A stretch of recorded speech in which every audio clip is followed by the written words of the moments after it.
السلام عليكم يا شباب، ازيكم عاملين ايه؟ طيب انا النهارده بس طلعت اتكلم عن الحته بتاعت البوست اللي انا شيرته امبارح، اللي هو كان في حد من يعني ريكروتر كان شغال في جوجل وحصل له لاي اوف، وهو بقاله سنتين ونص في امريكا مش لاقي شغل وكده. فهو بيحكي تجربته يعني، وهو ما يعني عمل البوست ده عشان خاطر حد يعينه. وده تقريبا يعني لو في ناس مثلا بتبص على البوست او الكومنتات، الناس مش مصدقه، او ان هو مثلا ده بيحور او مش عارف ايه والكلام ده كله. بس لازم تاخد بالك ان في كل لي اوف راوند بتحصل او كل تسريح عماله بيحصل، هتلاقي بوستات زي دي من موظفين شركات مختلفه، سواء من امازون، من مايكروسوفت، من جوجل، من اي حته. فبيطلعوا يقولوا مثلا انا والله حصل تسريح عماله يا جماعه، لو حد عنده وظيفه يشغلني وكده، فاهم؟ فده ما اعتقدش ان هو بيكذب، لان هو السي في بتاعه موجود، او الليست بتاعته موجوده، وهو بيقول عن حالته الشخصيه او وضعه الشخصي اللي حصل، وان هو عايش في نيويورك والكلام ده كله. فانا شفت البوست بتاعه فتعاطفت معاه، فطبيعي بشير، عملت شير عندي على لينكد ان حد يساعده. وفي نفس الوقت انا كنت بشرح حاجه، يعني كنت بتكلم عليها في فيديو سابق، اللي هي السلامه او السلامه النفسيه نفسها. فواحده من الحاجات اللي بيخليك ان انت متوتر، او انت يكون عندك اللي هو الحديث الدماغي، او انت يبقى عندك اوفر ثينكينج بمعنى صح، تقعد تكلم نفسك كتير. فسبب من الاسباب دي ممكن يبقى اسمه ده كترة المصاريف، ان الناس ما بترشدش في الاستهلاك، بياخدوا قروض، بياخدوا مثلا، او بيصرف مصاريف ملهاش لازمه، مش عارف ايه الحاجات دي كلها. فبالتالي بيحصل لك نوع من الايه، من الاوفر ثينكينج. طبعا الناس، طبعا انا بقيت اخد بالي ان انا كل بوست مثلا بحطه، اول ما بيعدي ال 200 الف مشاهده، بيبتدي انه يجي لك ناس ما فيش اصلا، هي ما تعرفش الشخص ده مين، يعني ما تعرفش مثلا فلان ده بيدي ايه او بيتكلم عن ايه او الكلام ده كله، ولكن هو ما بيشوفش حتى مضمون المحتوى بتاع الشخص ده، ويبتدي يخش يشتم في الشخص ده مباشره. خلاص. وكمان ساعات بيبقى في ناس موجوده بتفتكر ان انا مثلا بكلمه هو، او ممكن يكون هو بيعمل الحاجه دي، فمتضايق ان انا بقول مثلا ما تاخدش قروض او ما تعملش مش عارف كذا. فتحس ان انا فاهم شتمته باهله، فيخش يبتدي يتشاكل معاك على الكلام دوت. بس انا بقيت اخد بالي على طول ان اي بوست بيعدي ال 200 الف مشاهده، بيبتدي يظهر لك ناس ملهاش لازمه كده، تقعد ايه تشتم وتقول حاجات ملهاش اي لازمه، وانت سلبي جدا، وانت مش عارف ايه، وانا دخلت عندك لفيت في الفيسبوك، ايه السلبيه اللي انت فيها دي. ولكن ما بياخدش الكونتكست بتاع الكلام، ما يعرفش هو ترتيب الاحداث، ما يعرفش انا مين. فبالتالي هو بيشوف انه ده بوست وحش، فلازم اخش اشتم الراجل اللي هو بيتكلم او بيتكلم عن الحاجه ديت. ف يعني خليك كده زي ايه، زي اللي مثلا تيجي ديزاين اي ايجنت، ففي حاجه اسمها كونتكست انجينيرنج. خلاص. ان انت بدل ما تقول له مثلا والله، ما تيجي الديزاين ايجنت يعني بتدي له دايما تولز، التولز دي فيها شورت تيرم ولونج تيرم ميموري، فيها اسمه ده انستراكشنز، فيها سكيلز، فيها راج داتا، فيها برومبت انت بعته. كل الحاجات دي كلها بيبقى في حاجه اسمها كونتكست، او تدي له المحتوى بتاعه عامل ازاي عشان يطلع لك، او عشان الايجنت ده يطلع نتيجه كويسه. للاسف الناس ما بتطبقش ده، ما بتاخدش اي كونتكست معين بيتكلم عليه، يعني بياخد باله الاول يقرا الدنيا فيها ايه، وبعد كده يبتدي يكون راي، وبعد كده يرد. لا، هو مفيش تفكير، هو بيروح على طول عاوز يشتم وخلاص. مع يعني انا لحد دلوقتي مش قادر افهمها ليه يعني. وده تقريبا نص الناس اللي بتعمل سوشيال ميديا يعني تقريبا بتشتكي من نفس القصه. خلاص. ان حته الايه، الناس بتشتم حتى ايا كان الموضوع ده، اذا كانت نصيحه، آه، فمهما كنت بتقول النصيحة دي نصيحة بقى بشكل عام، مش عارف ايه الكلام ده كله، هو لازم يخش يشتمك. وده طبيعي، لانه انت يعني احنا بشر، فمش هيتفق عليك اتنين. فبس التوضيح للناس، يعني انا بنقل تجربة شخصية في حاجات عديت بيها، انه حصلت لي مشاكل مثلا، زي ان انا كنت مثلا باخد اقساط او بعمل حاجات كتير، وما كنتش برشد الفلوس، ما كنتش بس يعني كنت بصرف كتير وحاجات زي كده. ولكن لما بقيت يعني كبرت وبقيت اب وعندي يعني عيال وعندي حاجات كتير جدا، فطبيعي ان انت لازم تفكر بشكل ذكاء. يعني هقول لك على مثال، كان ايام المصريين القدماء كانوا عباقرة في حتة حساب النيل، يعني عامة، يعني ان هو النيل كان بيجي دايما منه مشاكل. المشكله من النيل ان هو يا اما يجي بفيضان كبير قوي فيغرق الارض والحاجات دي كلها، او ان هو يجي في سنين فيها جفاف فيحصل مجاعات، او ان هم اسمه إيه ده ان هو يعني ايه يبقى النيل يبقى متوسط عادي خالص. فمصريين القدماء او الناس القدماء المصريين يعني او الفراعنه كانوا هم أو احسن داتا انجينيرز اتوجدوا في الوقت دوت. يعني الناس دي كانت بتعمل بريدكشن، بتعمل اناليتكس، بتعمل الكلام ده كله. ففي كان مثل بيقول لك if you can't measure it you can't improve it. يعني انت لو مش هتعرف تقيسها مش هتعرف تحسنها. وهم ابتدوا يعملوا وحدة قياس النيل، وهتلاقيها موجودة مثلا لو رحت كده في من الدلتا ومش عارف ايه وفي أسوان وفي حتت كتير جدا، هتلاقي ان هم كانوا بيقيسوا النيل بطريقة معينة. طبعا بقى يحطوا حجر طويل، بقى في حاجات كتير جدا. المهم ان يبتدوا يعرفوا، كان في حاجة اسمها وحدة ذراع الملك، يعني ممكن تروح تقرا القصة كلها يعني. المهم في القصة ديت يقدر يعرف ان منسوب النيل مثلا لو عند حتة معينة، يبقى ده معناها السنة دي كلها هتبقى جفاف. فبرو اكتفلي يعرف السنه الاقتصاديه بتاعته هتمشي ازاي، هيبتدي يفتح مثلا المخازن بتاعته عشان خاطر يبتدي ياكل الشعب بتاعه، يقلل الضرايب عشان خاطر الدنيا هتبقى غاليه شويه، كل القصص دي كلها. ولو لقى ان الدنيا وطبعا الترع والمصارف دي بتتفتح بطريقه معينه وتتقفل بطريقه معينه عشان يوفر في كميات الميه والكلام ده كله. فكان في انجينيرنج محطوط او لوجيك محطوط حوالين النيل ان هو يتفادوا المشاكل ديت.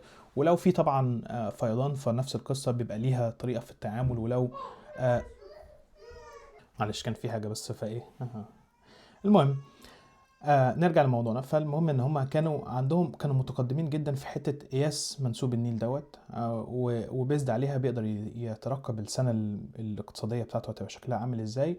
وفي نفس الوقت بيتحكم في فرض الضرائب. هل لو المنسوب جاي كويس والدنيا تمام فاحنا هنفرض ضرائب كامله عادي خالص على الناس، لو مش الدنيا تمام هنبتدي ناخد احتياطاتنا ونستخدم الاحتياطي والحاجات اللي من الغله والكلام ده كله. طيب انا ليه حكيت لك الهاري ده كله؟ لانه انت من غير تراكنج لمصاريفك او من غير تراكنج لحياتك عامه في كل الحاجات انت بتحققها هتروح في 60 داهيه. لانه لو احنا تخيلنا القدماء المصريين هنا ما عملوش تراكنج للنيل، الحضاره دي ما كانتش هتكمل، وكان ممكن تيجي في مره التانية التالتة تبص تلاقي اسمه ده الدنيا اتدمرت وباظت. فتلاقي الدنيا اتدمرت وباظت. ولكن هم كانوا اذكياء في ان هم ازاي يعملوا تراكنج لنهر النيل، رغم ان هم ما كانوش عندهم يعني تكنولوجيا متقدمه.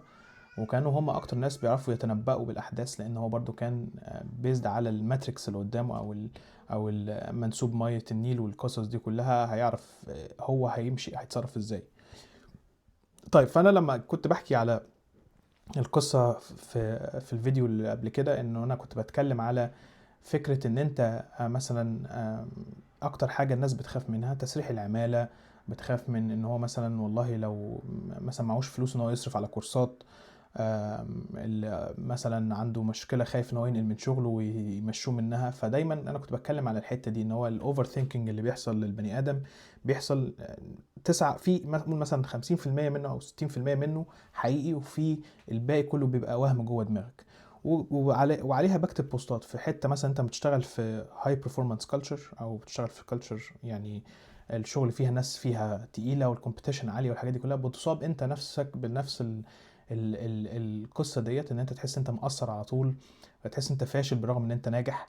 بتحس بحاجات كتير جدا، وده بيبقى احساس طبيعي لانه انت حد بتبقى شاطر وحد خايف على مستقبلك وكده اهوت. فبالتالي بتبقى على طول دماغك بتلف على حتة اللي هو ايه، انا محتاج ان انا اسمه ده يعني احسن من نفسي واعمل الكلام ده كله. طب المشكلة دي بقى تبقى امتى نحس ان احنا في مشكلة؟ لو حصل مثلا انت مش قادر تاكل، مش قادر، خايف من كل حاجة، مش قادر تشتغل، حصل لك بيرن اوت، كل الحاجات دي كلها. فممكن تعرض بقى نفسك على دكتور نفساني او تشوف ايه اسباب القصة ديت. فسبب من اسباب ان يخلي دماغك او تحصل لها بيرن اوت من ضمنها المصاريف. المصاريف هنا انه انت زي ما احنا قلنا كده if you cannot track it you cannot improve it. فاللي بيحصل هنا انه والله الناس عندها عادات خاطئة زي وده حاجة انا كنت بعملها برضو، مش اللي هو حاجة بسمعها كل يوم، انه مثلا حد خايف يترفد، او حد بيحصل طبعا مع التغيرات العالمية اللي بتحصل دي. كل الناس بتتكلم عنها، وانت في المدرسه بتروح تودي عيالك كله بيتكلم عن نفس الحاجه، انا عندي مثلا كارد ومش عارف هسده ازاي وممكن يحصل لنا كذا. فدايما هيبقى في خايف من الورست كيس سيناريو دي. فافضل شيء عشان ما تخافش من حاجه زي كده، وان انت تخلي نفسك تذاكر الحاجات بتاعت الاي اي تكنولوجيز والحاجات اللي موجوده ديت، ودماغك تبقى بمعنى صح رايقه او فايقه للتاسك بتاعتك. فساعتها هنا انت لازم تمبروف تمبروف في الايه في النولج، او تمبروف سوري في طريقه مصاريفك يعني. خلاص. طيب ازاي تحسن من طريقه مصاريفك او الكلام ده كله؟ ان انت لازم تتراك اللي انت بتعمله. هل انا النهارده محتاج اجيب ايفون مثلا ب $1500؟ ففي ناس بشوفها كتير بيحصل كده، ان هو ناس بتروح تقسط تليفون مثلا على 4 سنين ولا 3 سنين ويفضل يدفع في قسطه. هل انا محتاج كل الامكانيات ديت؟ طب ولما جبت التليفون تلاقيه راح يغير برضو، يجيب تليفون الاجدد بعده. فبرضو نفس القصه، هل انت خلصت كل الامكانيات؟ هل انت مشيت على ال7 سنين سايكل بتاعته ولا ال5 سنين ابديت سايكل بتاعته، وما بقتش الابلكيشنز بتفتح وشغاله وكل الكلام ده كله، فانت بتغير التليفون؟ ولا انت عمال تغير في تليفون في تليفون في تليفون؟ نفس القصه في العربيات، ناس تشتري عربيات فبتدي ان هو يشوف ان العربية برضو مثلا لسه تكون عربيته كويسة وما فيهاش اي حاجة، ويروح يوم يا اما يبيعها ويغير ويجيب عربية اجدد، وبيدفع رقم كبير وهو مش بيجاستيفاي هو هيطلع منها فلوس ازاي. يعني انت دلوقتي النهاردة لو جبت عربية مثلا ب60,000 يورو ولا ب70,000 يورو، هل انت هتستخدم كل الامكانيات اللي ب70,000 يورو؟ يعني هل العربية المستعملة حتى ب7,000 يورو ولا ب10,000 يورو؟ نقول كيلوهات قليله، ماشيه كيلوهات قليله، خلاص يعني احنا نجيب عربيه ماشيه كيلوهات قليله، واحده عربيه على الزيرو خلاص، عشان بس ما حدش يقول لي اه الكيلوهات والميكانيكا. لا، انا بتكلم على المبدأ نفسه، انه هل انت يستحق ان انت تجيب عربيه تتداين بيها 5 سنين تتحرم منه من المرتب عشان خاطر انت سيادتك عاوز تتمنظر او تنبسط؟ فاهم؟ طيب، هنا بقى ده اللي احنا بنتكلم عليه، ان الشركات الكبيره طبعا بقى، انا قيس على ده كله في حاجات كتير. يعني مثلا زي ما احنا قلنا كده، مثلا في ناس عندها هدوم كتير جدا في الدولاب. حلو، انا واحد من الناس بطلت اشتري هدوم جديده غير لما ابوظ اللي عندي. يعني انا كنت بس سافرت، نقلت 3 دول، في ال3 دول دي كل مره برمي حاجه، يعني بطلع الحاجه دي للتشاريتي او يعني يعني للصدقه يعني. الهدوم القديمه، فهتلاقي ان انت عندك كم هدوم قديمه في الدولاب محدش بيعمل فيها اي حاجه. ولكن السفر هيعلمك ان انت لو احتفظت بكل حاجه، بكل هدومك، او جبت هدوم كتير جدا، هيخليك انت تبقى غالي، هتدفع وزن زياده، فبالتالي هتبتدي تستخدم اللي انت عايز تستخدمه بس. فهتلاقي نفسك كل شويه ان انت بتبقى اذكى في التعامل مع الحاجات دي لما يحصل لك مشاكل. فانا باجي لك من المستقبل بمعنى صح، او باجي لك من حاجات انا مريت بيها، ولكن مش معناها ان انا كلامي صح 100% او يرسى عليك 100%. يعني انت حاسس ان هو لا، دي مش ظروفي، او دي حاجه مش صح، او الكلام ده يعني مش ابليكابل بالنسبه لي، خلاص ما يعني عادي، صباح الفل. فاهم؟ انا واحد يا عم اعتبرني مسلسل بتتفرج عليه بيهري. فاهم؟ يعني مش طالب منك ان انت تصدق كلامي وتتنفذ بيه، انا مش نبي. بس فدي الحاجات اللي مثلا نتكلم عليها، مثلا هدوم الكتيرة مثلا بتتجاب وما بتستخدمش، الهدوم اللي ممكن تدفع فيها مثلا نفس التيشيرت ممكن تجيب تيشيرت ب100 جنيه، تيشيرت تاني ب5000 جنيه. فانت لازم تسأل نفسك السؤال دوت، لانه في الاوقات اللي موجودة دلوقتي، انه هل انا محتاج تيشيرت ب5000 جنيه؟ هل ده هيغير من الواقع شيء؟ ولا هل انا جايبه عشان اتمنظر بيه؟ ولا فاهم؟ فدي الحاجات اللي ابهاتنا واهالينا زمان علموها لنا، ان انت عيش على قدك. مدارس الكلام ده كله، احنا يعني اتكلمت انا بس مش عايز اكرر الفيديو تاني اللي قبل كده، ولكن هنا انت تتعامل بعقلك زي المصريين القدماء كده ما كانوا بيتعاملوا مع نهر النيل، او حتى شركة كوربريت كبيرة. شركات الكوربريت الكبيرة ممكن تلاقي الماركت فاليو بتاعها ب3 تريليون ولا 4 تريليون دولار، وتلاقيه عمال بيقضت على او بيراجع على الناس اللي بتصرف دولار واحد في الشركة او 10 دولار. لازم كل قرش يتصرف يتعرف هو رايح فين وجاي منين والكلام ده كله. ممكن يكون عنده الكاش فلو مثلا كبير، عنده مثلا 2 تريليون كاش فلو ولا حاجة، خلاص. هل هو بالنسبة له ال100 دولار دي هتفرق ولا ال10 دولار؟ مش هتفرق. بس هو لو ساب مية النيل او ساب الفلوس دي عايمة، بالتالي هيطلع له حاجات مش تراكبل، مش عارف هي دي اللي اتصرفت ودي اللي اتعملت وليه احنا صرفناها وايه اليوز كيس بتاعها ورجعت لي ايه. وهل رجعت لي ارباح ولا لا. وبالتالي الشركات دي ما بقتش كبيره وشاطره غير لما هي بتعرف تتراك كل دولار ماشي رايح فين وجاي منين. نفس القصه احنا بنتعامل مع حياتنا بنفس المنطق. هل انت بتتراك مصاريفك؟ هل انت بتعرف مصاريفك انت بتعمل بيها ايه؟ هل انت محتاج كل يوم تشرب قهوه من على ستاربكس او تقعد تشرب قهوه عاديه؟ طب ليه ما اشربهاش في البيت قبل ما انزل، او اشربها في الشغل ببلاش؟ هل مثلا في حاجات كتير جدا ممكن تشوف ان انت بتضيع فيها مصاريف على الفاضي. ممكن مثلا طب انا عايز اعرف مصاريفي قد ايه. لو انت بتستخدم بنك وبتستخدم كريدت كارد والترانزاكشن دي بتتكتب، فممكن تروح ساعتها تاخد اكسبورت مثلا اكسل شيت على 12 شهر، تاخد الستيتمنتس كلها من البنك، وبعد كده تقول له والله طلع لي المصاريف اللي هي ملهاش لازمه، حاجات زي القهوه والكلام ده كله، يوزنج الفايلز دي. وبعد كده هيطلع لك انت مصاريفك الاجمالي بتاعها كام، وازاي انت بقى بعد ما عملت لها تراك او عرفت انت بتصرف في ايه، تبتدي ازاي تقلل النفقات اللي هي ملهاش لازمه. اكيد طبعا في ناس بتتكلم برضو عن المورجج، وان هو انت ما ينفعش تحقق يعني لازم اخش في قسط عشان مثلا لو انت مسافر بره في حاجه اسمها مورجج. انت المورجج ده عباره عن ان انت بتشتري مثلا بيت او شقه او كده اهوت مثلا ممكن الشقه دي بتبقى بمليون دولار او البيت ده بمليون دولار، فاكيد مش هتعرف تدفع المليون دولار كاش. فبالتالي انت بتدفع مثلا 10% ولا ايا كان النسبه اللي هتدفعها منها، وبعد كده بتقسط الباقي على 30 سنه.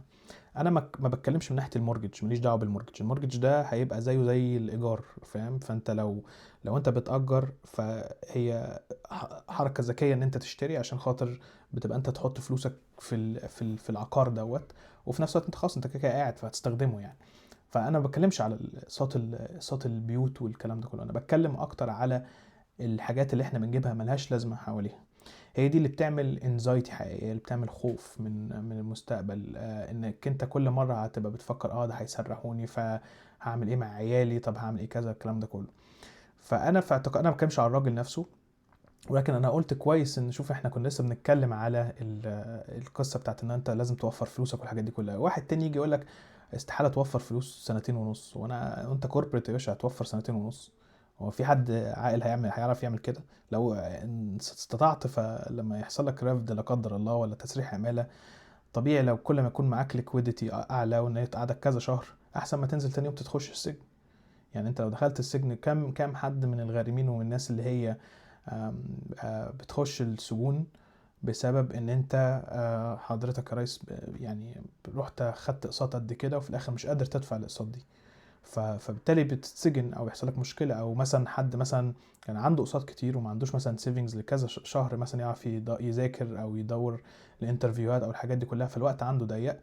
فبالتالي ساعتها هنا يعني بينزل يقعد في الشارع، فبيبتدي بقى تحصل له حالات من الخوف وكده هوت. ان هو كان في وضع معين، راجل ريكروتر كبير وجامد، وبعد كده الراجل ده يعني طار من الشركه. فطبيعي لانه هو ممكن انا ما اعرفش، انا يعني فاهم، انا كل اللي عملته ان انا بشير حاجه على حاجه انا كنت بتكلم عنها، لكن ده مش معناها ان انا اعرفه شخصيا او ان انا مثلا مصدق كلامه 100%.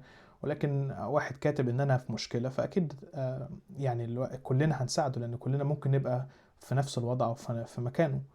فبالتالي انت لو مش شايف حواليك تسريحات العمالة اللي بتحصل من اسمه ده سبب الاي اي، بسبب الاحداث العالميه من اول الكورونا للحروب اللي موجوده، وان انت برضو عادات صرفك بنفس الحاجه، يبقى انت مش ذكي، بني ادم مش ذكي. نجيب ساويرس نفسه بيتحوط من الاقتصاد بشراء الذهب، مع ان الراجل ده عنده ما شاء الله يعني فلوس كتيره. طب هو ليه بيتحوط من حاجه زي كده؟ عشان الدنيا ممكن تقلب مره واحده. فاذا انت ممكن تتحوط وده يتحوط وده يتحوط، ولكن لما تبقى اذكى في مصاريفك لما تحصل المشكله او الكارثه تبقى اثرها عليك اقل. زي ما كده المصريين، هل القدماء المصريين ما حصلش الفيضان ان هو بهدلهم قبل كده او كلام؟ اكيد حصل حاجه زي كده، ولكن هو عشان ذكي في التعامل مع ميه النيل، وذكي في التعامل مع ازاي يستخدم الموارد ديت، فبالتالي هو قدر يسرفايف، عارف درس المشكله كلها، عمل لها تراكنج، عمل امبروفمنت، اكيد حسن في طرق الصرف، حسن في طرق اسمه ده تخزين الموارد بتاعته. مصر كانت بتاكل العالم كله، فكانت مسؤوليه كبيره، فطبيعي ان هو لازم يكون ذكي في التعامل مع موارده بشكل قوي. فبالتالي برضو انت عندك هنا لازم تكون ذكي في التعامل مع الموارد، مع فلوسك، مع الوقت اللي انت هتديه للناس قد ايه، مع ان انت هل انت كل يوم مثلا، هل انت اني الافضل انك تقعد تتفرج على مسلسلات وحاجات زي كده كل يوم، ولا ان انا ممكن اذاكر كورس او حاجه تفيدني ان انا خليني اجيب لي وظيفه اكبر او اعلى.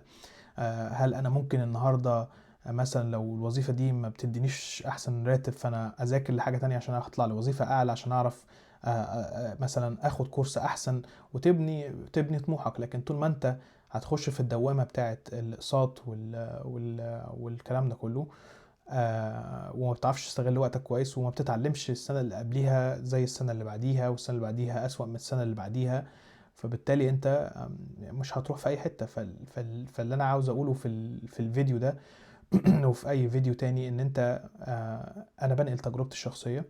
ولو مش عاجبك الكلام يعني عندك البلوك موجود، فاهم، موجود زي الفل. وفي نفس الوقت حاول يكون عندك تفكير شوية، ان انت تفكر تشوف البني ادم ده كتب ده ليه، وهو يقصد بيها ايه، وايه المقصد بيها، والكلام ده كله. لو انت عاوز تبني رأي يعني وتكتب مثلا نصيحة او حاجة، فحط شوية، فكر في الكونتكست او فكر في المجمل يعني. بس والسلام عليكم ورحمة الله وبركاته.